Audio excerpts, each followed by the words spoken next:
with Derek Mitchell. All right, we're live now, so that should pick everybody up. I went around and literally tested it in each spot. Yeah, sweet. Yeah, so as long as you're not behind it, you know, it's picking some of me up too.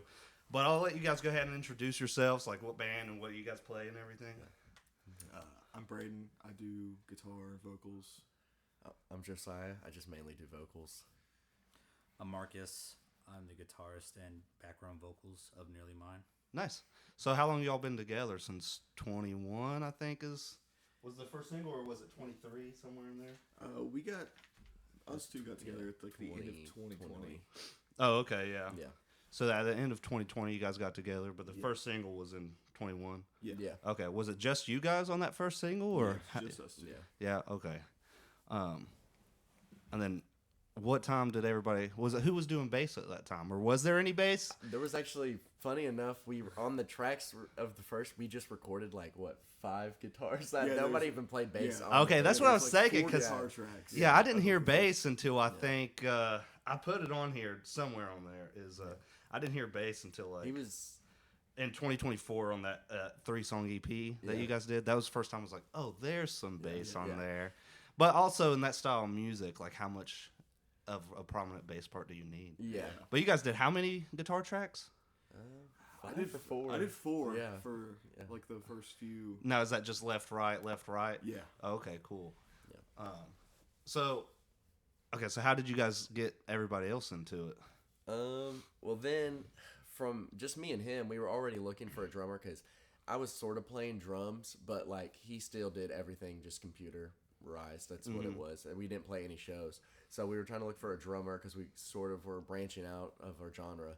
And then I was working with a friend of mine, and he knew our drummer now, Ryan, and introduced him to us. And then it kind of took a couple weeks to convince him at first to join us. And then once he joined, it was probably, 2 months, 3 months? And then he introduced us to Marcus because he knew him from another band and had friends with him. And then here lately with Jonas joining on bass, we just met him through actually going to shows and playing in Beckley and area and stuff, and just became friends with him. So Yeah. Is he on the last single that came out? Or the last few? He hasn't been on anything we've recorded. Oh, okay. Because I was going to say, because once I heard that first bass come in finally on that 3-song EP, later on the bass had a different tone on a different single or a different album or whatever. Yeah. So I was curious if that's the change. You know, he brought his own kind of sound into it. Yeah. But I did notice he was playing a Music Man. I think he was. Yeah. Yeah. So I'm looking to get one myself. So I'm kind of sad. Yeah, sad he's not here or whatever. It's his fault. Because I was going to talk shop about it. Because even though I've only got one bass here and 3 or 4 guitars, I suck at guitar, and I'm actually a bass player. But I'm holding out on a good bass now. Now that I've gotten rid of all my other ones. So, are you guys currently working on new music to record and stuff? Yeah. Okay. And are you on the other stuff too, or? Yeah. So with the recent single, Weaved Recollection, we went up to a recording studio in Athens. I was thinking I was going to ask if that was the one in Charleston, because I think there's one in Charleston, but you guys legit recorded studio. Yeah. Not just in a garage. Yeah. Almost electric chair. Yeah. Our friend Neil Turry does it, and he's really good. Oh, cool. Nice. He's a really good producer. So all your guys' stuff. Did you guys use him for everything? No. Or just the latest right single? When Weaved Recollection came out, that was the first one that we recorded as a full band without, of course, Jonas. He wasn't introduced yet, but with Marcus and everything. And that was the first one that we brought up. Now, we recorded Life in Monochrome, that EP. Shuttershy was the one that we recorded. Shuttershy was the first one, Yeah. But we recorded all those together, but we didn't put them in a full EP because there was maybe one song out of that we will probably never release that just was wasn't good. In the moment, we thought it was good, but... I think that's what you got to do, though. You got to make this, you can't just, okay, I'm going to make this perfect every time. Yeah. Because then you never put anything out. And then you won't learn anything either. Yeah. Like the first EP I got out, I'm like, man, I'd change this, that, and this. But I'm still glad it's out there because now it's something to top going forward. But, from the get-go, and I guess half of it's bringing new members in, but the sound has changed. Not a lot, but in the last single, it's for sure more leaning more towards hardcore. Yeah. Would you guys call yourselves hardcore? Because it's Yeah. not like a hate breed kind Right, of like, I want to smash somebody's face in. yeah. It's more like I'm kind of sad or Yeah, it's like it's considered post-hardcore, but at the same time we consider ourselves hardcore, especially already with the new genre that we're even taking and branching with the new stuff that we're doing. Yeah. It's already switching again, honestly. And that's just because now we've got a full band really and we're just experimenting with what we want to do, and as we mature, finding a sound that actually works with us. Yeah, the vocals have changed a lot. Yeah. I even went back and was like, "Is this the same person?" I mean, it sounded the same, but like he had a lot more aggression on the stuff that came later versus the beginning, which I like. All the vocals that's on all the stuff that you guys put out. I've listened to everything at least purposefully, 5 times, and then it'll pop up when I'm listening to my DJ or whatever. Yeah, it's good, and I sent it to all my friends or whatever. But how do you guys come up with the lyrics? I mean, is that personal? Because a lot of it, I mean, correct me if I'm wrong, but a lot of it is like, I don't want to say heartbreak, but it's a lot of relationship based. I mean, well, the first stuff before, what was Life in Monochrome? When did it come out? What? 23. Yeah, before that EP, it was all him singing and writing the lyrics. So, and then after that, 2023, it was a combination of me and him writing lyrics, and then mainly me singing from that point on. So it's changed a little bit with the vocals, but I think always with writing lyrics, it's always tried to be like a very personal, just kind of what time we're feeling with our personality and how we're feeling with our feelings at the time. Yeah, it's definitely personal. Actually, I wrote down, because I was like, okay, I'm going to go through and pick some lyrics that I like or whatever. But the one that stuck out to me, I think it's the off the Gym Challenge album or whatever, the Best Wishes song, the last part in it, I think it's pour one more and fill my cup, drink so much I won't wake up, told you once you called my bluff, you said I wasn't brave enough. The last 2 lines, I was like, dang, dude. F that girl. I was like, dang, screw that lady. I don't like her. Yeah.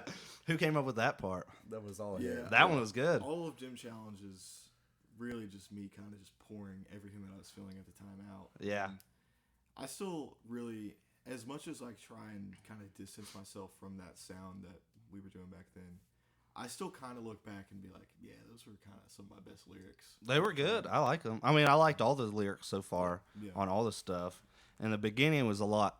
I wrote down it was a lot more like pop punky than but and I think post-hardcore is so hard to define almost because it's so a bigger branch because you can have so many like influences, because if you like, golly. I can't ever say their name, so you know what? I'm just not gonna say it. But no, Kublai Khan or what? Yeah. Like they got very heavy sound. And then what's that other band? I think they're kind of local, or they were local. Not Kublai Khan, but I listen to them all the time. It's escaping my name. Everybody, Knocked Loose. Yes. Yeah. Like they're very more in the hardcore realm. But do they also consider themselves like post? I think they mainly consider themselves hardcore, like even like a little bit of metal adjacent to them. So, but the post-hardcore, the whole subgenre really is like can be defined and redefined just about every single week. There's so much stuff that pours into it. Well, that's like metal. How many subgenres of metal is there? Exactly. I mean, and then OG metal. Black Sabbath or the British Invasion when they came. When all that came over. Is that even metal anymore? AC/DC. I don't even like AC/DC, but is it metal? Yeah, right. I don't know. It's kind of just hard. I don't even know if I'd call it hard rock. I mean, I love Black Sabbath. That's for sure metal to me in my heart. But so, how has the sound changed since you've came into it? So I came from a background of metalcore. So, like As I Lay Dying kind of stuff. A lot of that stuff. I mean, I even have a Trivium tattoo. Yeah. A lot of that inspiration came from those type of bands, but I'm trying to like implement a lot of these, just like metalcore type riffs. But also they've introduced me to a lot of hardcore stuff. Yeah. And I didn't notice how many hardcore things were a part of all these other metalcore stuff too, because I think that's pretty much the genesis of a lot of those metalcore bands is a lot of hardcore just motifs and all these different themes that you'll find in those. So I've just been trying to implement a lot of that with what they want to do. So it's a work in progress, but it's a lot of fun just trying to figure out those little things. Yeah, you guys are working well together right now. Yeah, hopefully. Yeah. Because it sucks. There's always going to be hiccups every now and then. Yeah. But like, honestly, we try to make sure that our friendships stay above everything else in the band because and when we first introduced new members, it was a little bit hard for me and him because we were so used to doing everything ourselves, and then we were kind of in this bubble. Even for like the last EP that's coming out in June, we felt like we were in this bubble that we had to stick to this certain sound and make this certain genre, and so like there was a creative input, but it was like mostly like, okay, we have to stay in this bubble contained, and like if it's out of this, we'll leave it for later or not even like put it in or nothing. And now after we made that EP, we played so many shows last year and this year already, we've like kind of figured out it's like, okay, we're just doing this for fun. We want to have fun with it, make whatever we want. We've listened to so many bands playing with, and it's like we played with like pop punk bands, emo, Midwest emo, metal, just about every single thing. And every single time we go to a show, we're like, okay, we like this band. And we've never even liked the genre. We like this band. Yeah. So you see, in person, it's a lot different. You know, like one of my favorite bands is Nickelback, and I have not seen them in person. But they all say in person Nickelback is heavy. Yeah. And if you listen to the first few albums, the bass tone is immaculate on there. It's just so heavy. So. Yeah, I mean, Dad Rock is up my alley. I mean, they came out with that one song, like 2 years ago? That was. What was the song called? It had like a crazy intro. I remember us listening to it. We were like, "This is." Yeah, this was like we were like, it was something. Was it St. Quentin? St. Quentin. Yeah. I remember when that came out. We were listening to it and we're like, dude, this is not Nickelback. It was crazy. Well, it was though. Yeah. Well, because they really are known for How You Remind Me or whatever. Right. Yeah. Radio hits. Yeah, the radio hits, and after that song came out, they. Really studied that song, they said, and its format and everything, and tried to implement it later. But that album is super good, and I still like that song, but I usually will pass it up. But the first few albums is completely different. I think the first song off the first album is My Little Friend. I don't know if you guys know it, but it's like dun dun dun dun dun dun dun dun, and it's like, dude, that's not what people are thinking. But it's good. I like it. It's a super simple song, but it's still that whole album. And they got some super heavy hits. I don't care what anybody says. Oh yeah. Yeah, but also Three Doors Down and see, I was like high school me was like a grunge head, grunge head, dad rock head. So I mean, I came from that, and then I switched to like death metal and all that, and then Midwest emo. I've been through every like kind of genre switch, and then just now. Like figuring out like it's like, hey, I can still be this but have all these other like influences come through and shine. You kind of almost have to let it just flow through you and not try to restrict yourself. What I was gonna say is, I think what we were talking about before is even like on that early stuff, I remember getting a review from Gym Challenge that was basically saying that this is good, but the vocals should be heavier. And I think that that's something that we were even trying to do all the way back then. We always really kind of wanted to do something more in the vein of what we're doing now, but we kind of felt that pressure of, like you said, staying in a bubble of what we were listening to at the time, and like kind of the pressure of every other band that was like in the genre we're working with at the time. And once we kind of realized that we can just kind of do whatever we want. It's just you got to. I mean, it doesn't really matter if you stay in the. I think one band, you guys know Opeth. Yeah, they've changed from if you listen to their first album to now, it's a completely different band almost. But I probably like their newer stuff better, I mean, but same thing with like Bring Me the Horizon and stuff. Yeah. You just learn as you go, and then you're like, you know what, I like doing this a little better. I was gonna say even like Under Earth, we were listening to in the car. Their first album was like black, jamming it, in my car, having us like on the way over here. Their sounds. I mean, they've always sounded consistently good, but you always look at how they created their music, and it's just like they just reverse engineer a lot of things. The only band I think that hasn't ever changed is probably Cannibal Corpse. And they have like I don't know, 15 albums or something. That's Something impressive to crazy. say that. Yeah.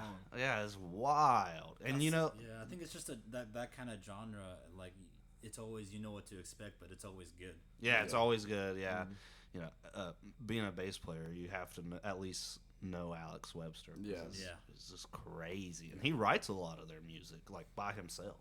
Yeah, so that's even crazier because I can't do. I mean, not that I'm a super great bass player, but I'm an even crappier guitarist. You know, like I am not playing guitar. So how did you guys get started? How did you get started playing guitar back in the day? I started playing. I was originally the bass player for this band. Okay. Do you play bass? Yeah, I do play bass. Oh, okay. But do you consider yourself a bass player or? Not really. I mean, so when we started the band, I'd played bass for maybe like a year at that point. And had you already been playing guitar at that point too, or? No. So, okay. So I taught myself guitar because the guitarist that we had in the band at the time just kind of, he also was beginning and didn't really like know how to write songs, and so I taught myself how to play guitar to try and figure out like the writing process, like you'd said. Mm-hmm.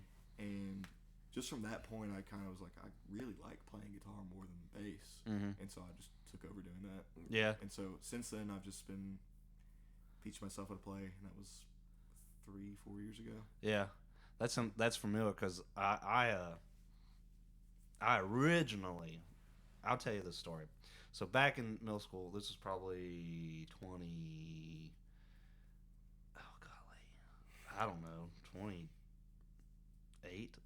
2008 or something. Golly, something like that. Me and my buddy, he was super good at guitar already. He was like 13, I was like 14 or something. And he was so good. He's still really great. But even then, just immaculate. And he was like, dude, won't you play bass? I was like, oh, okay, whatever. But I didn't have a way to get bass. Yeah. So we ended up making this band called Midnight Massacre. Yeah.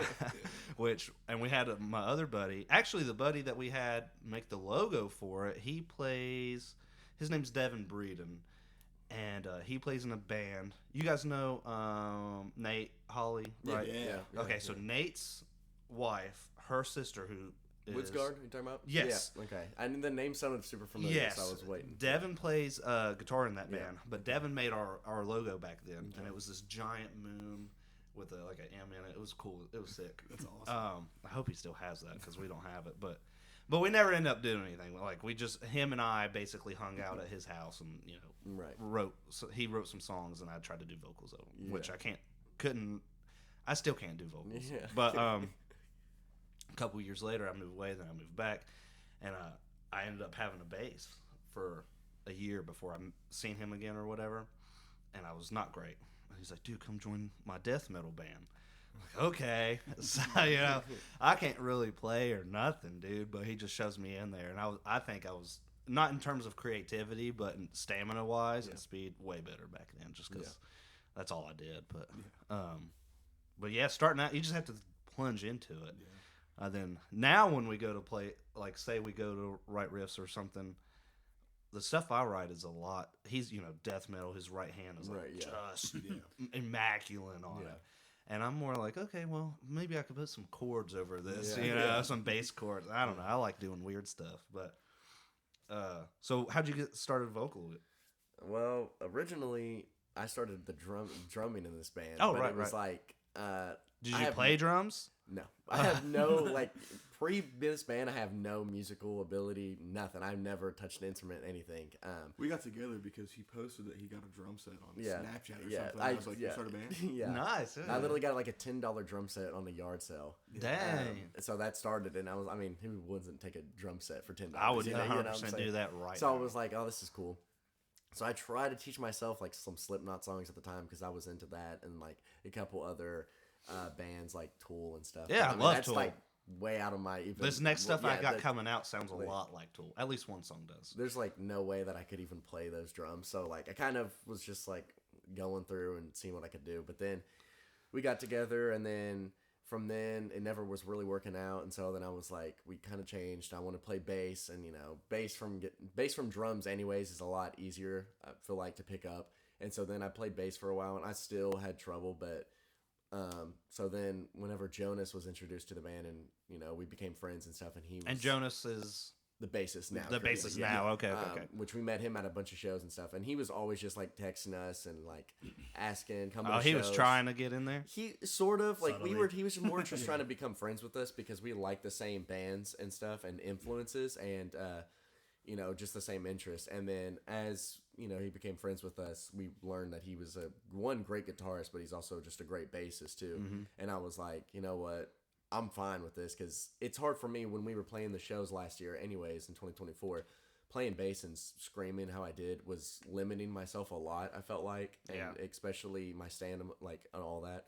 So gave up bass, and then now I'm just doing vocals. And I'm kind of, since we've started, even back the Midwest Emo stuff in 2020, I've always tried to been like learning a little vocal techniques and just where I can. I usually pick up stuff from other influences that I listen to, and I've hurt my voice a lot doing that and doing stupid things for sure.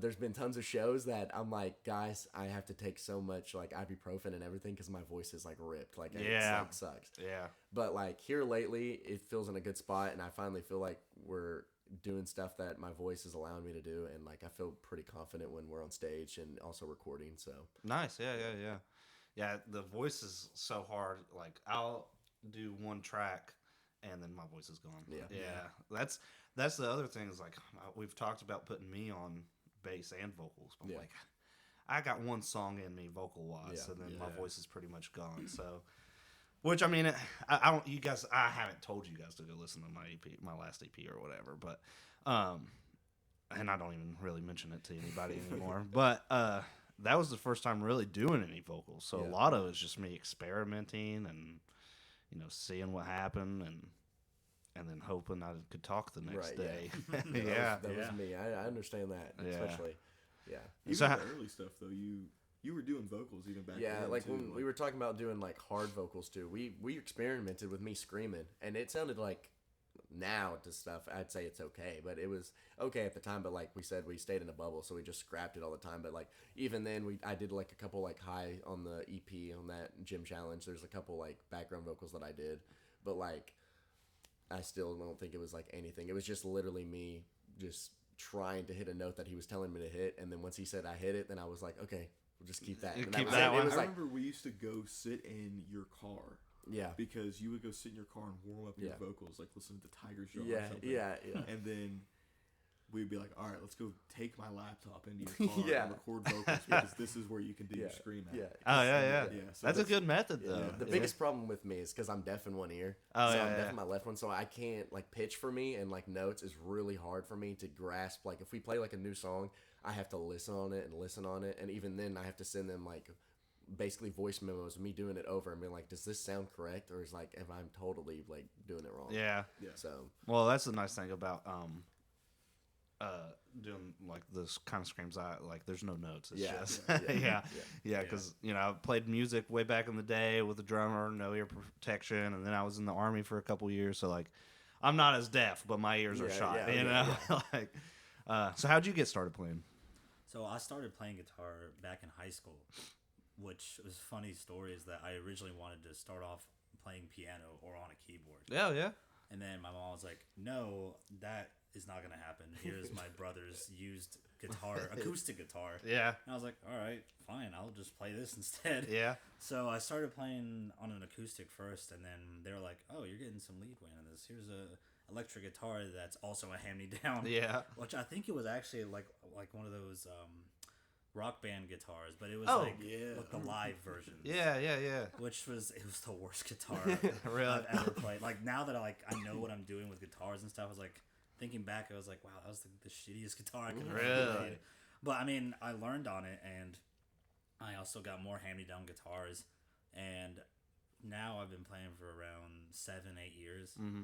So I started off with a lot of just classic rock stuff, which my dad was always, he's like, hey, you should learn this song. And I was like, okay. That's nice to have. Yeah, it was really cool to see him, like, get a little bit of excitement. But then he was like, he saw me get into more heavier stuff, like, Trivium. And, like, even now I listen to a lot of Periphery. He's like, look, I don't understand anything that's going on when you play, but it looks really cool when you're jumping around. Yeah.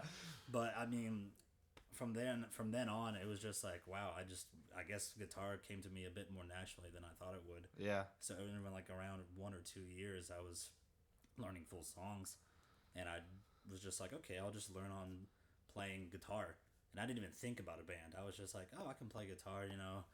If I ever get with friends, I'll just play acoustic stuff, and then that's it. But then once I got into electric stuff, I was like, oh, well, these bands are actually really cool. Yeah. And I feel like I can take a lot from them and just, you know, give it to other people. So I joined a band around 2018, 2019. It was metalcore, but it was more like 7-string stuff. Yeah. A lot of just stuff that's more intricate than what I was actually trying to play at the time. But I was like, oh, this is a good learning experience. And then they had me do vocals, which I kind of am vocal centric here and there, but I Don't really let him kid you. Yeah. He's probably the out of best the out of entire all of band. us. He's got the best like. Yeah. His vocals are.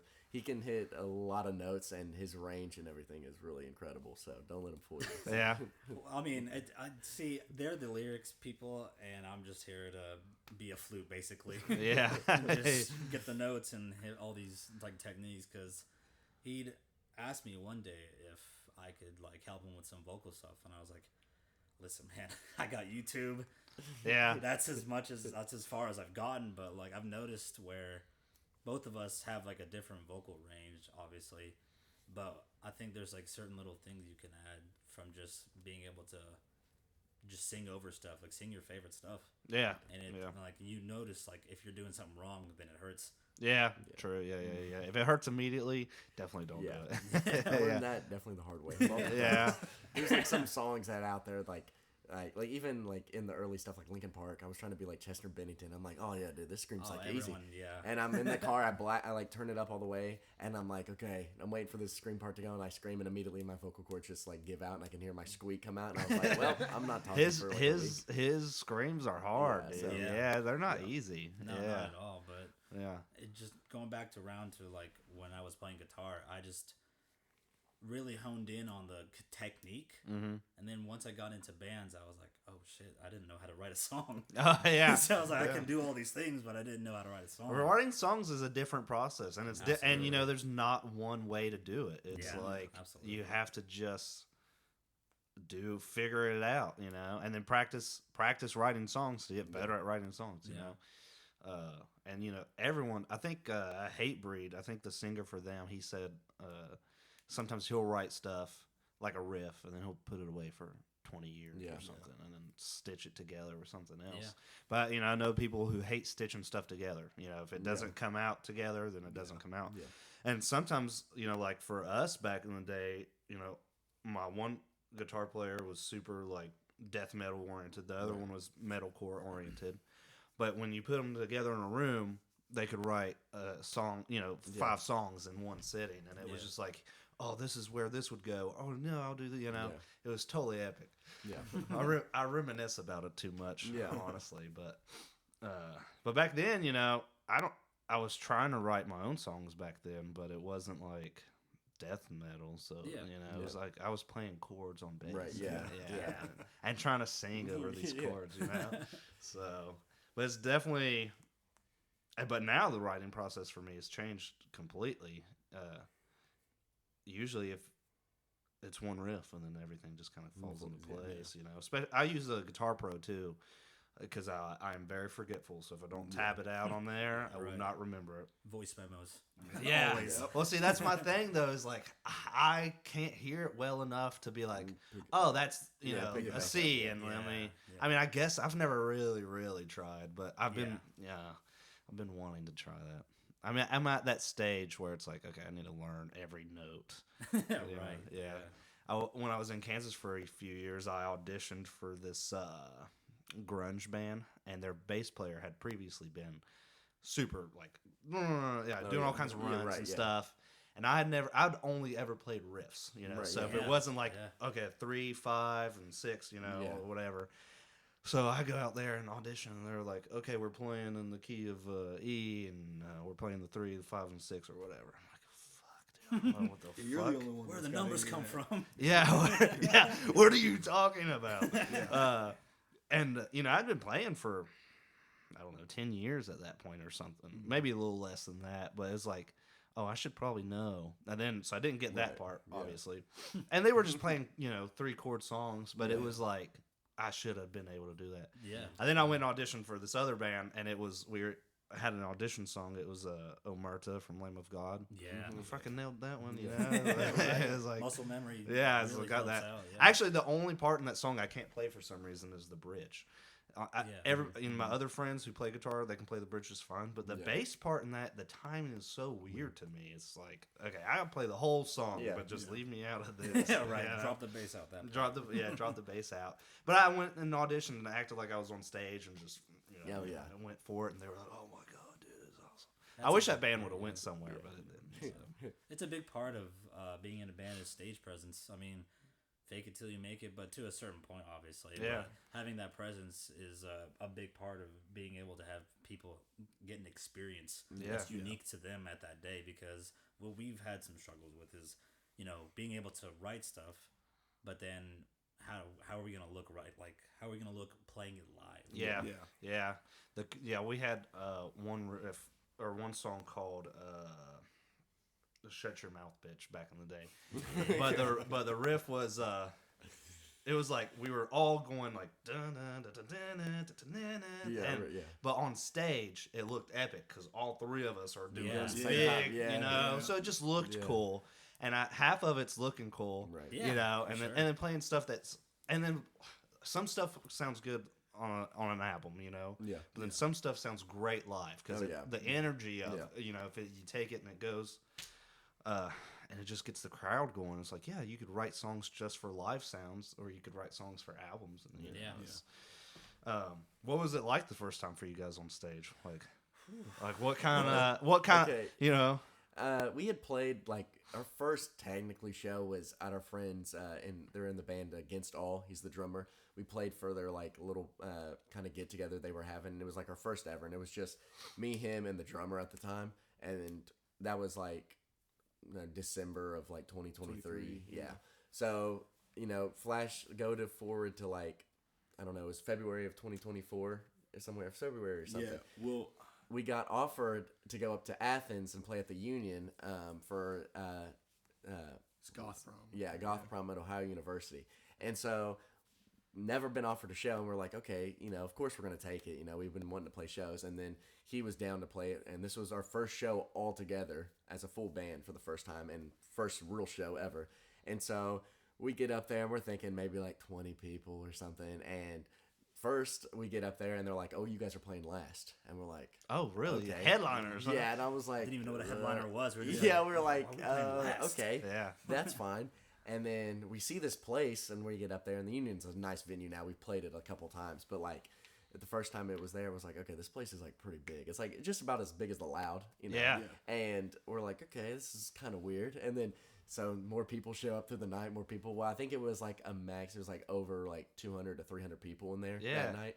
And we get up stage, and it was like we had a blast, and it was so much fun. And like honestly, there was so much mistakes that night that we made playing, but like that solidified the moment that we're like, okay, we want to play music for people, because that was like the funnest. And we had just released the week before our first EP, Life in Monochrome, and there was already people there singing it. Oh wow! In front, and that's what really gave me, that's epic. Yeah, that's what really gave us the like motivation to be like, okay, even though these songs to us are good, but like we know we could do better, this already is making an impact for the people that we're playing for and everything. So like this is what we want to do for sure. Yeah.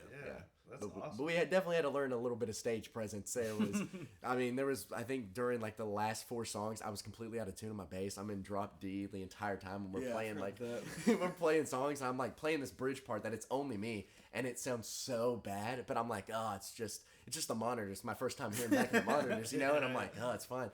And then I get back and we have somebody recording their first set, and I'm like, no, that was just my bass, and it sounds absolutely horrific. But it was I think I, for some reason, like retuned like at the last 3 songs, and I was completely out of tune by the end. We had definitely, that was our, it was definitely a learning. And even then, all the shows last year, I think we played in 2024 maybe like over 25. I don't know, it was like maybe even close to 30 shows. And like from the Union show and that or being our first one, we just kept getting offered. And our friends at WV Hardcore shows with Lewis, he was getting us a bunch in Beckley and surrounding areas. And then now with Huntington Music Collective, that at the end of the year too, just starting this year. But that's mainly what we always wanted was a scene around here because I was never introduced to really any music anyways. And then I never even knew that there was even local shows that loud. I didn't even knew that stuff existed when I was in high school, like lesson known when I was in middle school and elementary. And I would have loved to have something like that. So like that's mainly what we were wanting and playing shows last year and just seeing now how much it's grown already from WV and Huntington music and seeing how many people come out now. It is a lot. Yeah, it's been like insane. So the first show is always the best show, I think, you know? It kind of was. It was, yeah. Yeah, we were talking forever where, you know, like you said, we had that like 200 pack room for our first show. And we were like, that's epic. Dude. We got spoiled. Yeah. Yeah, spoiled. That is true. Yeah, our first show was it was an open mic night at the Loud, which at the time it was the V Club. Right. And, you know, we go in there, write our time slot on, and I think... And the only reason we hadn't played a show yet is because we were waiting for everybody to turn 18. Some of us were, some of us weren't, you know. Yeah. And we were all super nervous, you know. It was like we never played. Technically, we had played a show, but it was in our buddy's room. Yeah, that was like a 6x6 room, and we had it plumb full of people, you know. And I think that's why it was in our guitar player's room. But I think he hadn't joined the band yet. But that was how we talked him into doing it. Yeah. After he seen us, he was like, "Yeah, let's do it." Yeah. And he was here today, actually. And but anyways, but we were all super nervous, and we go up on stage and hit that first note, dude, and it was like, "Oh, this is awesome." Yeah. That's similar to what we had. Like we played, had a little intro thing that we did for our first song, and once we hit that first note, like you said, it was just like, okay. This is so, we seen the people moving and everything. Yeah. We already had, friends that came with us from our, down here in Ashland to go up there with us. And then seeing our friends mosh and, move and stuff, too, was like, okay, this is just so fun. Yeah. But, going from that to, even after that show, we were playing, back down to 10, 20 people. So, honestly, those shows were way harder for us to get, just know what we're doing from playing those 200 big, because we have so many less eyes on us that it feels so much more pressure that we feel like we have to know what we're doing. I don't think we've really, we've played bad shows before, but at the same time we all love we love playing music in general, so we just like doing whatever we can. And but playing to 10 people is just so tough, because it's if you mess up once, or it's even just a 10 people person, they might only be there to see one band and not you, and just seeing somebody walk out on you is so heartbreaking and defeating, because they might even love your music, but it's just it's 11 o'clock on a Friday night or something. I got stuff to do on Saturday, or it's Monday night, Wednesday, I got stuff to do. It's a local show. So just now seeing how many people stick around for the late and how much the scene's grown, it's just Well, that's the nice thing about Nate's Huntington Music Collective is the shows are so early. Yeah, that's what we always love. I can go to bed at a decent that's hour. what we love. yeah. I mean, I'm old, dude. I'm not trying to be up till midnight or something. We love that. That's our biggest thing. We played the first one, and first we weren't supposed to be playing on that. And I think somebody dropped or something happened, and then he offered us to and so we were like, please, because we were already begging for something like that. And we already thought it was going to be pretty packed, but still it was nothing compared to what we got up there. And I was like, wow, this is Huntington for a hardcore show. Yeah. On it's a Saturday, but the Loud's even got something going on, and it's pulling more people in here, more people than I've seen in a Loud show that's not a big headliner. Yeah. And I was like, this is incredible. And everybody was having a fun time moving and moshing. And we were played fourth. And even then I was like, I think some people are probably going to leave. And no one left by that time, because it was so early. So early, people wanted to actually stick around and see the last bands, because it's a 5-band bill and you're out of there by 10 o'clock at the latest. So it's that's they're super really good dope. Turnaround there too. Yeah. Yeah, I'm excited to see how it goes further. Nate's done all these tattoos on me. Oh yeah. He's a crazy tattooer. Yeah, I'm trying to get some from him. He's great. Yeah. Actually, Becca, his wife's the one that recommended I listen to you guys. Okay. Yeah. So she sent me a message and was like, "Hey, do these guys." So I went and listened, and then I messaged her back. I was like, "Dang, they are really good." Yeah. Yeah. They've been so supportive. Like, I don't know, just even from the first, before we even played that show, they were always just so nice. And, you know, that's a big thing for us too, because like, we're all of us, except for probably Jonas. He was the only one that's been in the hardcore scene, you know, raised in Beckley with Agency. His cousin is the drummer. So he's kind of been around that whole hardcore scene. But like for us, we're, you know, 3 years new into it sort of. And I mean, it's all about how your heart is anyways, you know, what you believe in and how you go to the shows and stuff and just support other bands. That's all what it's about. But it was really nerve-wracking for us to start this music different from our old genre of, you know, of gym challenge and stuff, because of how people are going to view us, you know. Like, we felt like posers on a lot, because it's like, you know, how are you going to, we were trying to go to shows and stuff, but we weren't getting the shows that we kind of wanted at first with the bands that we wanted to play with and everything. We felt like such locked in a box. So like Nate already just showing us love, putting us with like bands and stuff. And like Vile Mind, his band, is incredible. I can't wait till they record their album in May. It's gonna be insane. We've heard some like stuff from him, and it's every single time we send something, I'm like, my gosh, it's like that's right up our alley, because we listen to all that stuff anyways.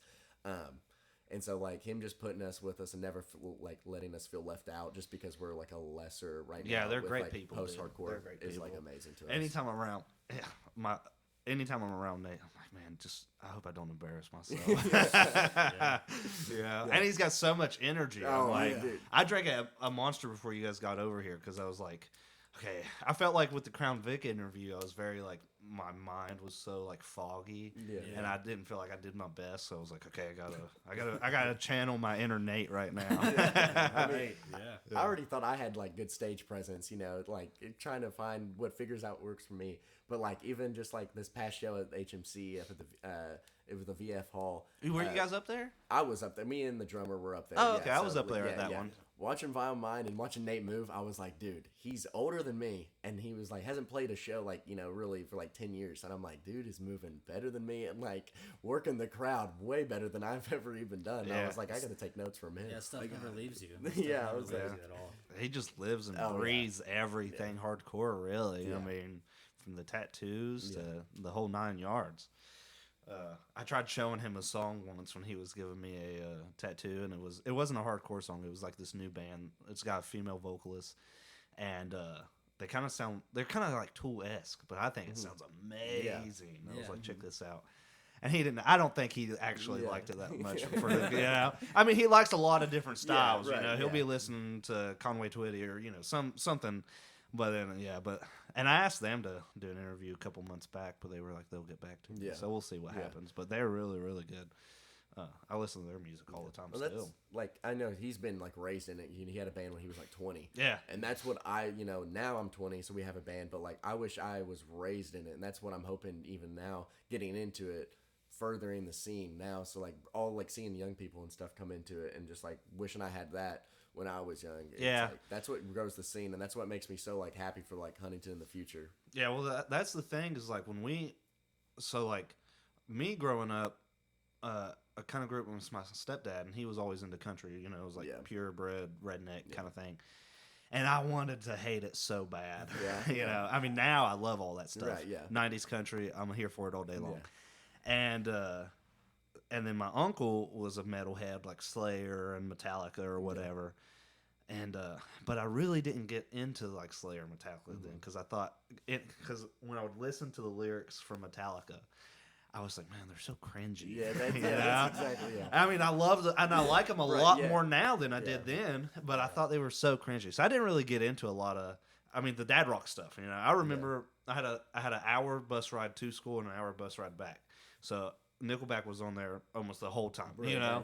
And I was like, this is the kind of music I like or whatever. And then when I met my buddy, my guitarist buddy, I had a Beatles shirt on. It was 7th grade. And I didn't listen to the Beatles. I still don't listen to the Beatles, but I wore what I had, you know? And he hollers from down the hall, the Beatles or, you know, something lame or whatever. And I'm like, oh, yeah, okay, well, who you like?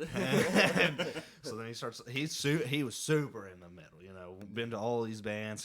His uncle, great guitar player too. They've got a band up in Ohio.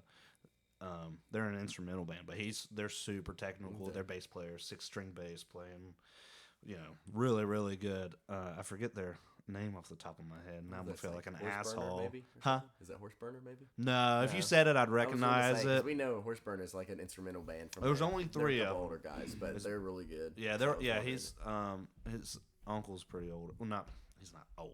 He's probably like, I don't know, 40 or something. Yeah, 40. You know, I don't think he's getting up there in his 50s. But what the heck was I saying? Oh yeah, so he burnt me a Trivium CD. And I started listening to Trivium, which I don't listen to that much. Right, I listened to that CD a lot. And then I started listening to Slipknot a lot. And when we made that Midnight Massacre band, I started listening to, I think it was the Iowa album. It had Psychosocial on it, I think. I think that's the Iowa album. Or is that All Hope Is Gone? Yeah, All Hope Is Gone. I was listening to All Hope Is Gone in the Iowa album. And so that got me more into that. And then, but also like, I hate to say this, but before Five Finger Death Punch got their new bass player, I feel like everybody's been through that stage. Well, before they got their new bass player, they were great. The song "The Bleeding" is a great song from them. Past that, they got a new bass player, and I think it all sounds. There's a handful of songs I still like. Yeah, but you know, they all sound the same now, really. And but so that kind of stuff. And then, I'm still not a super death metal guy, even though that's primarily the kind of music I try to play, at least. Yeah. I don't even know where I'm going with this conversation. I don't know what I was. What the hell am I talking about? You guys were talking about the music scene. Oh, I was just going on to say, if it wasn't for my buddy pushing me into music, because he talked me into playing bass, and then I didn't have a bass, but I started watching music. I watched music videos all the time, but then. The song "The Night" from Disturbed was on, and in this video, the bass player's like doing this thing or whatever. The camera's doing it too. I remember, I was young, but I remember seeing it. I was like, and the strings were so thick. He had super thick strings on there. I was like, well, that is epic, and that's what kind of got me into playing bass. Was Disturbed, honestly, and which I like Disturbed. Yeah, and then, but back then, once we turned 18, I thought about doing a way of doing like an interview or whatever, but I was poor, young. Yeah. Facebook was a thing. I don't think Instagram was out yet. Yeah. Mm-hmm. So it was like, I don't know how to even make this happen kind of thing. And we were just young and dumb. And back then we were drinking all the time. I don't really drink now at all, but, and just pissing away all the talent we had. Yeah. And, but I don't know what I think back then. I don't know if hardcore would have been pretty popular. No, because I think that's the time. Nate's just a little bit older than me, so it'd have been around the same time that he was trying to do stuff or was doing stuff. And then, but like shows though, we didn't know, where's all these shows at? Who knows? We got invited to this place is closed down now. But we got invited to do this show or whatever. And so we go out there. We don't know what we're doing. It was over in Ohio. And we get up there. The stage is maybe this big, you know? Mm-hmm. And it's a bunch of country people. We're playing death metal. And I think they're thinking they're playing, going to be listening to some two-step dancing kind of stuff. And so we're like, okay, I guess we'll do this. Luckily, we brought some people. Like our teacher from middle school was there. He was super big into metal. Yeah. He was headbanging. It was cool. But now it's a lot easier to do shows and book shows. It's coming back around. Well, that's the thing is it does seem to be coming back around. And Huntington has had such a hard time for so long. I think when I was coming up, when I was growing up, that's when everything really hit super hard. So, it's just been a struggle for everything. And then plus not having any shows. We couldn't play our first show till we were all 18, because it's all just bars and stuff. Yeah, that's what's great about Huntington Music Collective. I can't wait. I hope. And I've tried and looked. for them to get a venue because they want to have their own that's place. I keep on even looking. I'm like texting Nate all the time. I texted him one because I'm from Ashland, and that's where me and him are from. And so like we had this place in mind, and we're like, hey man, I know you're a Huntington Music Collective, but like, what if you got this place in Ashland? It's a 20-minute drive. And he was like, I'm trying to keep it in Huntington. And I was like, I got you. And I was like, this is like perfect though. Yeah, like, I was looking at some churches that aren't being used and all kinds of stuff. Man, I hope that works out so well because I would love to play shows again. But even there's a bunch of house shows and stuff, and I didn't know that was a thing growing up, and and now it's like okay. Now and it's easier than ever to record and get music out there, what the hell am I doing right now? Actually, shout out to Marcus because this is his mic and he hasn't asked for it back yet. He's the guy that does my mixing and mastering for me. He's super good. He plays in a band, Awakening the Revenant. I definitely heard of that. They just got back together and put out a new album because they were that's on probably where a I've heard 10-year about it hiatus or whatever. But they're all super good. Marcus is really good. They're trying to get, I think, a drummer. Crown Vic's drummer is going to play drums for them, but I don't know. Because I think he lives in Ravenswood, so they're probably around that area. Yeah. So we'll see how it goes. But drummers, it's hard to come by. Even back then, it was hard to come by drummers. Do you guys know J.D. Laney? Yeah. J.D. was actually our first drummer. Yeah. He played. I mean, he didn't play any shows with us, and maybe just a few practices. Yeah. But that was the first drummer we had actually really played with. Our vocalist did drums kind of. Yeah. Well, I remember this, because this is 15, 20 years ago or something. Yeah. And I remember he did a bunch of cymbal stops, and we're like, oh, this is so epic. But it was either him or this other guy. And that was all the drummers that were around, but still now there's a lot more drummers now, but they all have like multiple gigs. Yeah, that's why we're lucky. Our drummer, he's all self-taught, and he's like only been drumming 2 years now, I think it is. Yeah, but he's like, I mean, when my friend that I was talking about that showed me him originally, when he sent me a video, I was like, dude, this kid's like crazy, and he was playing like just like simple stuff, but to us, I mean. That's all you need, dude. And I was like, that's easy. And then we got him in, and then now, even looking back, we were like reminiscing, like a couple weeks back. Me and him were going through videos that I took of him, like when he first joined the band, and it is like night and day. I mean, he literally practices nonstop, just about every single day. Like he takes a new drum video every single day, and I mean, he's incredible. Like he'll come. The reason we have any music that we make, honestly, is because he'll come to the band and like. He'll come in and be like, okay, guys, I wrote this whole song front to back. Here you go. And just play the whole entire drum track, nothing else with like, don't like just from memory. Wow, really? Plays it. And then he's like, what do you guys got? And then we're all like looking at him like, play the intro first and maybe we'll get back to you. And he's like, okay, learns it. But like, I can literally look at him and be like, hey man, you remember that one song we played like 5 months ago and we've never done anything else with it and it sounded like do-do-do-do, and he's like, oh, this one, and he'll play it back straight back. That's crazy. Yeah. That's a secret weapon right there. Like a prodigy. Yeah, and I'm like, yeah, I think that's the one. I was like, yeah. So he does a lot for us, honestly, and helps us with the writing process, and he's incredible. We were very lucky to find him, especially with the music that we play. Yeah, you got to keep him on lockdown. Yeah, that's the secret weapon. That's my thing. Is like if I'm not playing it constantly, I'm not remembering it. That's me. Even stuff I come up with, I'm like, I will not remember this. What kind of? I was gonna say too. I forgot to mention, I played drums for probably about 8 years. Golly, dude. Before I played bass, but I knew that I did not want to play bass or drums in band at all, so I just completely abandoned it. That. Dang, really? Yeah. Well, why not? You didn't like it, or? I just didn't really like it. I wanted to.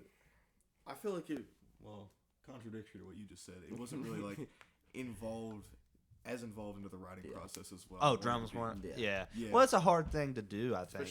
Our drummer's just lucky. He's just able to do that and has that gift. So but like honestly, like when we were just doing it, and even in the kind of the beginning stages before he was so like.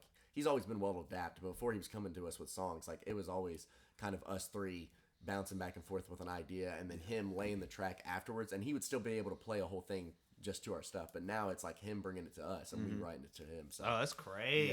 It's very weird. I could do that. No, it's really weird. It's like he'll play the whole song, and we're like, okay, we have to start at the intro, and then we'll get the intro down, and he's like, wait a minute, guys, I have an idea. And we're like, what? He's like, okay, so in the second breakdown that we're not even at yet, I have like, what if we like change the blast beat to this? And I'm like, hey, I don't even know where that is in the song yet. Yeah. But it's like he just has his memory just always working, so it's incredible. That is awesome.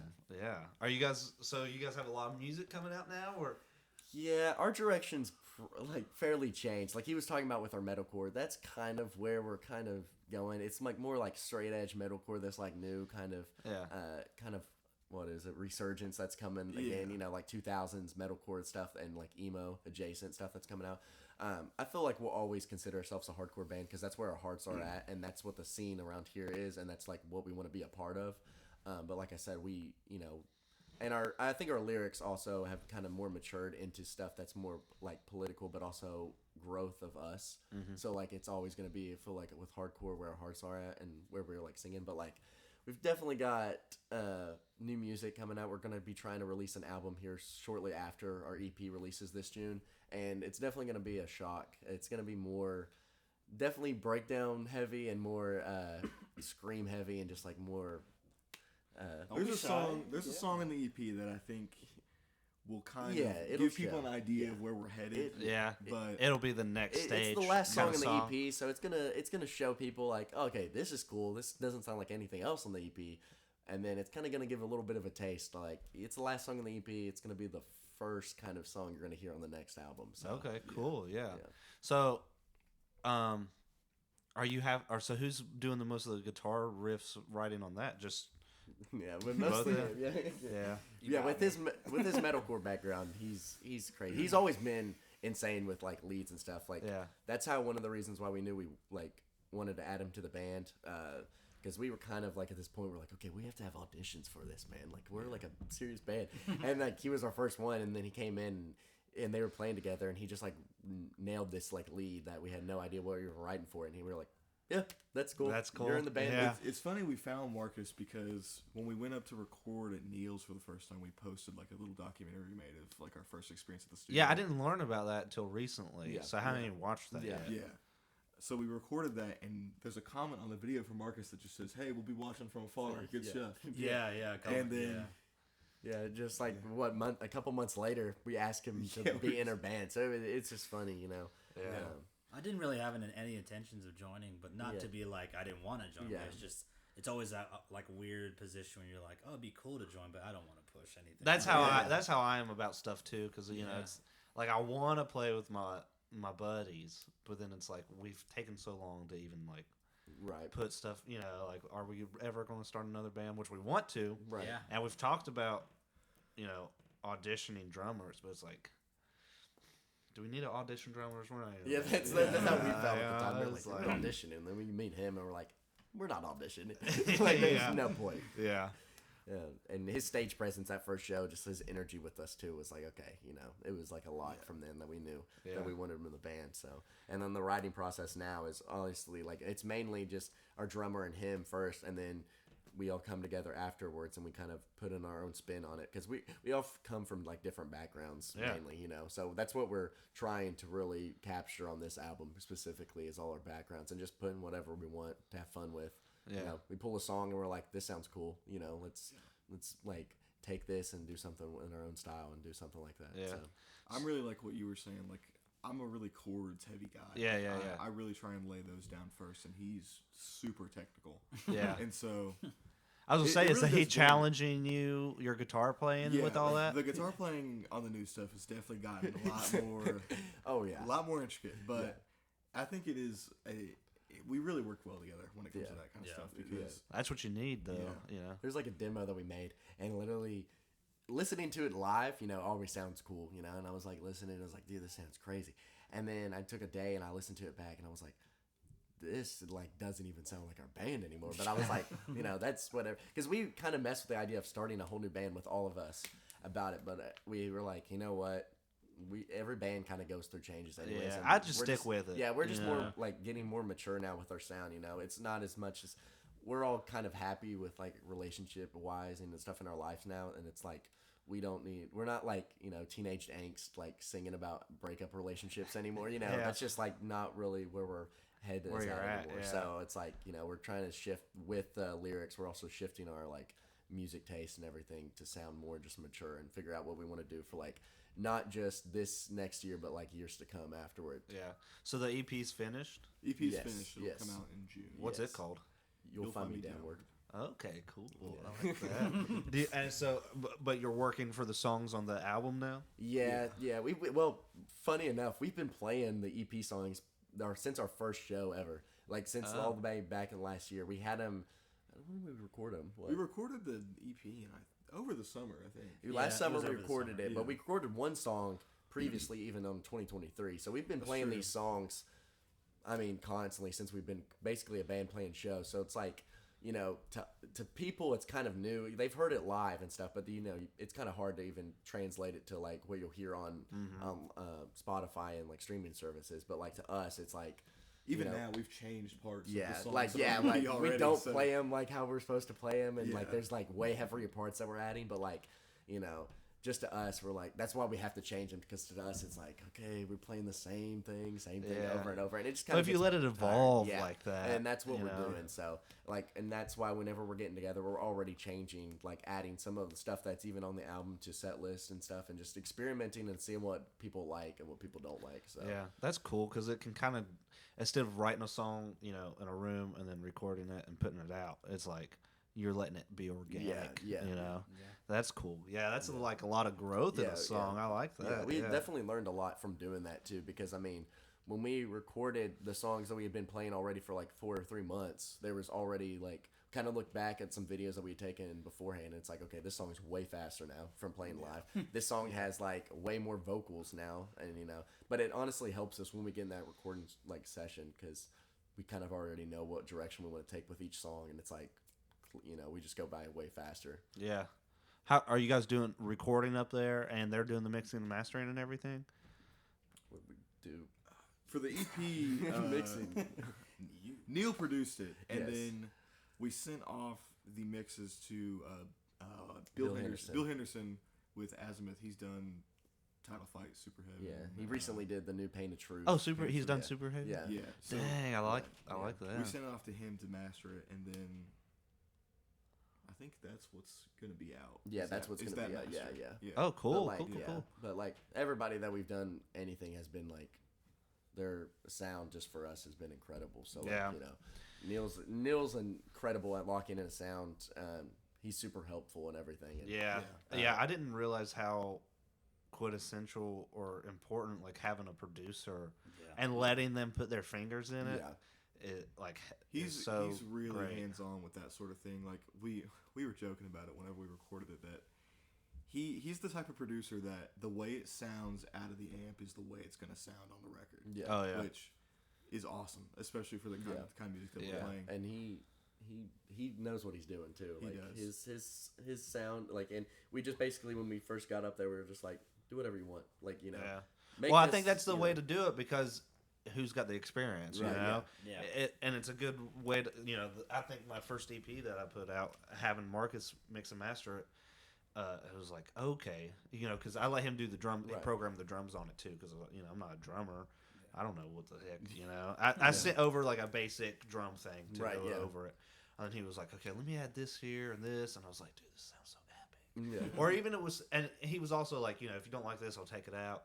But I was like, "Dude, do whatever you want," you know, because now I know what's possible going forward. Because you hear it for so long. Some of the songs I had for 15 years, you know, and it was like, okay, it was either this or nothing in my ears. So it was nice to have somebody else do it. I was going to say, too, like, even our first time up there, like you said, we just kind of let him do whatever we wanted. And one of the songs that we recorded that first time is on the EP, but when we went and recorded it the first time, I think one of us was supposed to do background vocals for the chorus, but we didn't have time to record them. Yeah. And so Neil was like, hey, when we recorded background vocals for this song, if it sounds bad, just let me know. And it was like, this sounds awesome. Yeah, and then we literally took that, and he was able to do it when he joined the band after doing the recording the second time. And we're like, keep this in, but you do it this time, and that way we can do it live. And it was like, it literally sounds just about the exact same because they can hit the same notes and stuff. Oh, nice. That's awesome. But like, he added that, and we're like, this sounds incredible. Yeah. So what kind of gear are you guys using? Oh, God, I have too many guitars. Well, what's on the EP?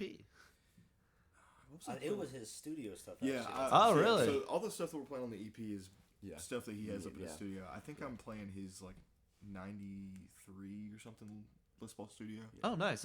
Anytime I hear Les Paul now, I'm like, oh, I guess I like Les Pauls. Yeah. That's mainly what I play. Yeah. Is Les Pauls. I've been playing my SG lately a lot. I think we just played like a Fender jazz bass onto it that he had up there too. Okay, yeah. That he and his wife built. Yeah. Oh, really? Yeah. So His it was wife's a luthier. Yeah. So. No Yeah, way. she did stuff for like Circus Survive and stuff like that too. So like they're really great people, and like Dang, they that's literally epic. when we recorded it, we actually stayed in their like bottom half of their house. Dang, and really? slept for like 2 nights there. So yeah, That's they were, awesome. They probably regretted it. but- They're a legit studio. Oh yeah, back no, in the yeah, day no, type his- of yeah, stuff.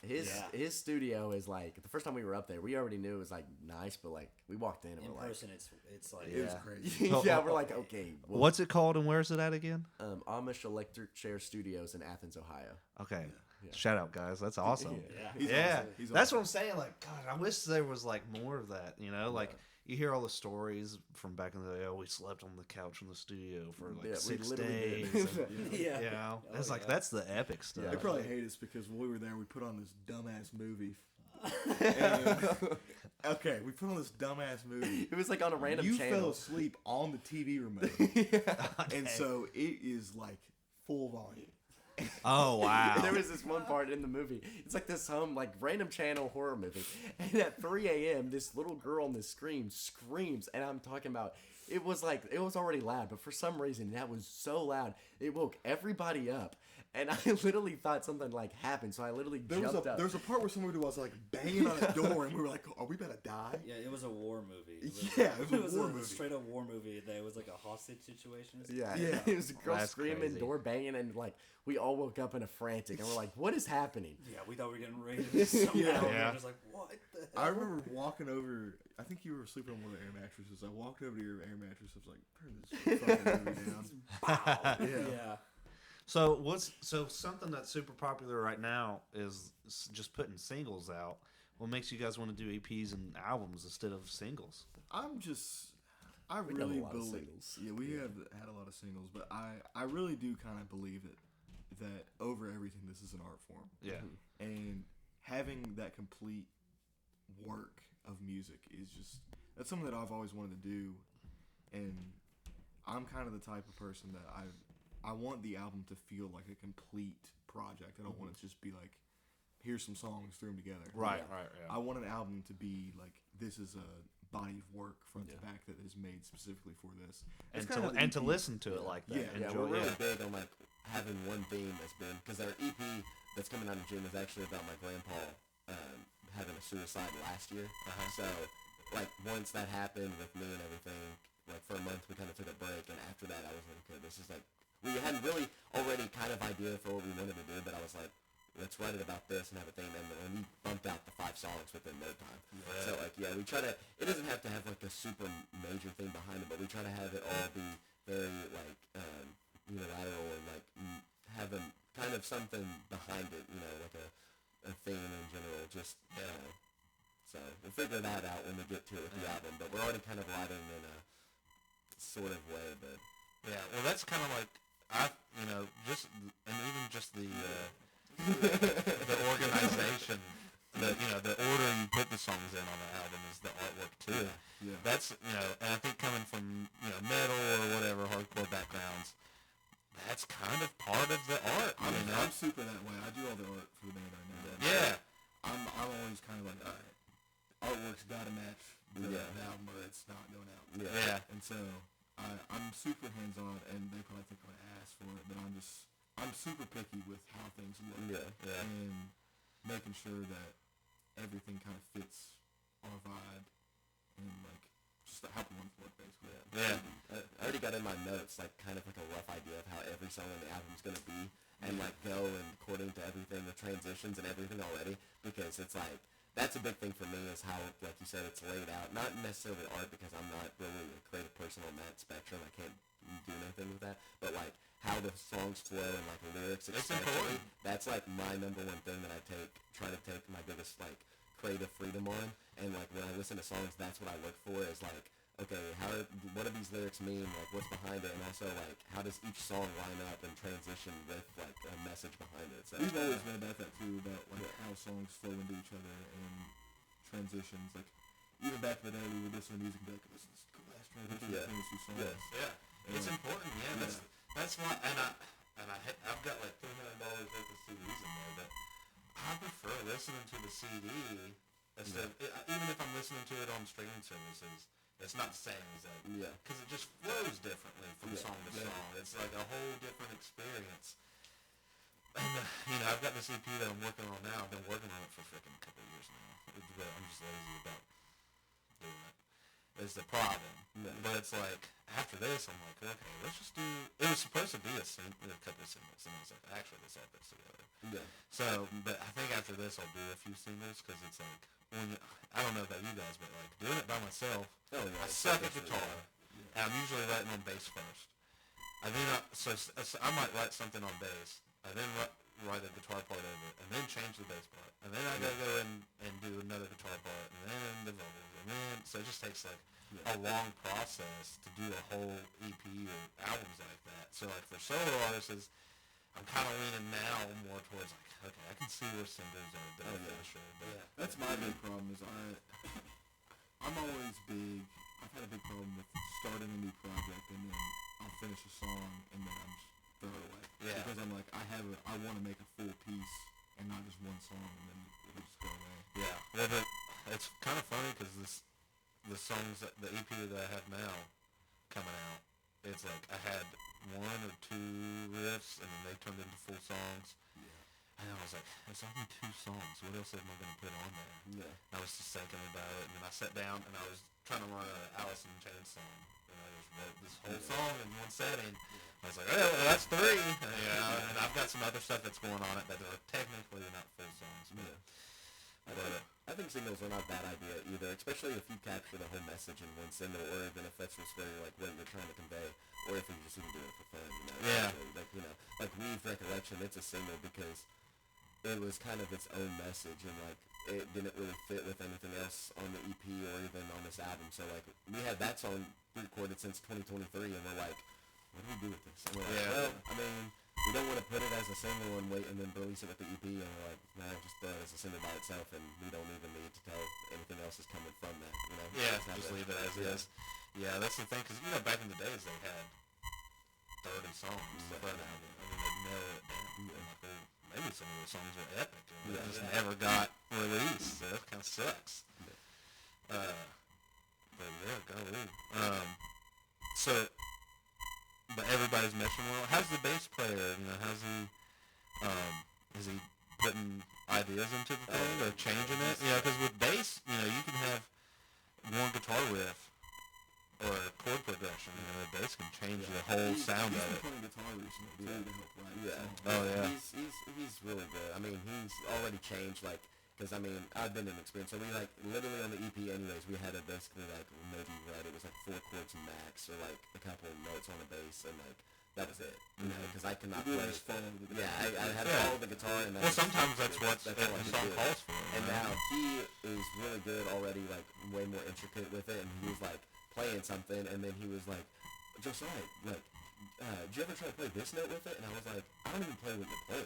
Like, when I was playing, I played this, and he was like, you played this? And I was like, yeah, and he was like, oh, but it sounds so much better with all these. And I'm like, listen, you can do it, you're great at it, keep doing it. But I was like, that is just not where I was at. But like, already now he's incredible. He can already throw in a bunch of stuff with bass. Just more like I said, when he brings a song to the drummer and they work on it, and then brings his else to all of us, he can throw in whatever. So. Well, that's the thing is like, that's where I don't know why I get so sidetracked, but that band audition for that I had the album actually, but the band audition for it didn't get the part. I was like, okay, I need to learn some music theory. Like just a little bit. Bass, for bass specifically, just knowing just a little bit of stuff. Yeah. I mean, really all you need to know to get started, I think, is like the C major chord, which is like I don't know if you guys know music theory. I'm not super big, so don't. I was in band. Oh, you were in band, yeah. So like you got it. But even just knowing that, and then you're like, okay, well, if I play, a flat 4 or a flat 5 on this, turn it into a minor or something, then it's going to change the whole sound of this riff right here. So that's where a bass player can really, play around and have some fun. And then, I had no experience with that until like literally I go to my parents' church every now and then, and like they wanted me to play bass for them, and they knew I was a musician, like playing, and I was like, musician's a strong word, but like I'll give it a shot if you need somebody. Yeah. And so then I'm up there, and they're like, okay, play 5, 6, and 8, and I'm like, don't know what that means. Show me where it is on the fret. Yeah. And they're like, oh, this is what it means. This is what it means. And I was like, okay. And then I kind of went home and started learning a little bit, but that was already about the time anyways when I quit bass, so I haven't really got to use it. Well, see, I've always thought, playing. I did play bass in church in middle school every Wednesday for a little while. And I would leave the window unlocked and break in at night and go play bass. And I only did it a few times, but I'd go down there and skate too. So like it was just like part of the whole shebang. Yeah. But I've always said learning to play bass in church is probably a good aspect because you get to learn that kind of thing. You know. I mean, I only did it for like a month, and it already. I mean, like I said, I wasn't doing it on shows after that because I already kind of put down the bass, but it already taught me like a little bit. Like now, I can kind of help out a little bit if like something like needs or just need to know like what key a song is. I can kind of figure out already with my pitch and everything, so it helps me a little bit. But well, see, you're still above me. I'm like, it's probably dropped. It's probably in A. I don't know. Yeah, but that's the thing is like, fuck, I was getting ready to say something. I don't know. Just blame him. Until yeah, it distracted me already, dude. I was getting, past my bedtime. That's why he's a singer. He's distracting everyone. Yeah. So, what do you guys got coming up? Shows or, you got that EP coming out in June? EP coming out, we say what's coming out with it, or we leave that? We'll leave that. Okay, we'll leave that. Maybe off camera. New merch coming out. Yeah, maybe. We got something like that. I will say this. We do have something that Nate's worked on coming out. Yeah. Wait, Nate's on the EP? No. With future merch, we have that, but we have a. Okay. We have a May 9th show at HMC Collective. So. Okay, where's that at? HMC. I don't know if it's at it's either. Event Horizon. It's Event Horizon on the page, but also Nate texted me about maybe being at the VF Hall. So I don't know yet. We're gonna have to give confirmation, but that's May 9th, so we'll figure it out here soon. Cool. Yeah. Then we have that June 13th. I think we're working on right now, potentially with June 13th around that, we might be going on like a little record release, like couple shows, maybe Pittsburgh and like Scranton, PA up there in Pennsylvania. Yeah. So, and stuff like that. So I think that's all really right now. Yeah. We're kind of just taking like, not really a break, but we're doing the album, but we're also getting ready for this EP release and trying more to go more places for shows rather than staying in this area. We played so much last year, and we love the scene around here, but we're trying to gauge more places and towns and stuff and cities. And now that we actually we recently bought a bus last November. Oh, nice. So we're kind of working on it and getting it set up so we can actually go to places, because beforehand I was using my truck, and that sucks. It was great, but it's only great for 3 hours or below. So after that, it's like, let's not cram 6 people in this truck and all the gear in the back. Yeah, that sucks. Yeah. So there were a couple shows where it would rain, and so when it would rain, you would put a tarp. Yeah, before I had a cab on it. We put a tarp over all the gear, and there was one time that I think me and you were following him in the truck behind. Yeah, I was in my car. We were in his car, and the tarp just flew. Dang. It was like a cape. Yeah. Hey, it got us in the truck. We drove through the Hurricane Helene when it came. Wow. We had a show in Dirty Dungarees up in Columbus, which it wasn't like canceled because it wasn't really like a hurricane up here, but it was still, they had tornadoes in the area, and it was like massive rain and wind. Like there was tornadoes literally already spotted. Yeah. And we were like, should we cancel? And we're like, dude, we've wanted to play Columbus for so long. And I was like, you know what? I'll take the truck, and hopefully it just weighs enough. And literally we're driving through, and like we get up like Chillicothe, and we literally see a tornado in the air, and we're like, dang. Do we keep driving, or we do stop at this record store? And we're like, man, we'll stop at the record store. We go in the record store, and he literally looks at us, and he's like, what are you guys doing? Like, it's like a tornado's out there, the power's about to be flickering off, and we're like, figured it's safe better in here than yeah. Literally the entire time we were playing, there's like fire trucks going past. Oh, the entire time. Yeah. So That's awesome. But people showed out for that. Yeah, there was still a good bit of people there. And we were like really surprised because literally like the street was flooded up there in Columbus. Wow. Yeah, but like the DIY scene up there is, it's always bringing out people. Yeah. So It does seem to be like a lot of new music coming, a lot of new bands. Yeah. How many songs are on the EP? 5. And how many is going to be on the album? Like a full 12? Probably full 12. Yeah, 10, Really? 10, 12, that. So the album is going to be coming out when? We don't really have a release know. date. Nothing set in stone at all. Not still even in the like writing Even the process. songs we're writing right now, we don't even know if it's gonna be. yeah, but we just have a Maybe. plan already. We know that's what we want to do next. We've been basically me and Braden have this idea since literally like 2021 of an album with this name and everything and kind of an idea. So like it's been in our back hands, but we keep on getting sidetracked and doing other stuff and having other stuff come up. So like now it's like okay, we have a full band. We already know what kind of we're doing with our creative liberties now. So like it's like okay, it's time to actually make an album. Yeah, that'd be cool. Yeah, can't wait to hear it. Yeah, well, let's do this again when you guys put that album out, and we'll help put it out. Hopefully, this gets a little bigger. You know what I'm saying? I hope you out more. All right, guys, it was nice meeting y'all. Nice meeting All you. right, Let's go. The Sit Down! Everything Music with Derek Mitchell.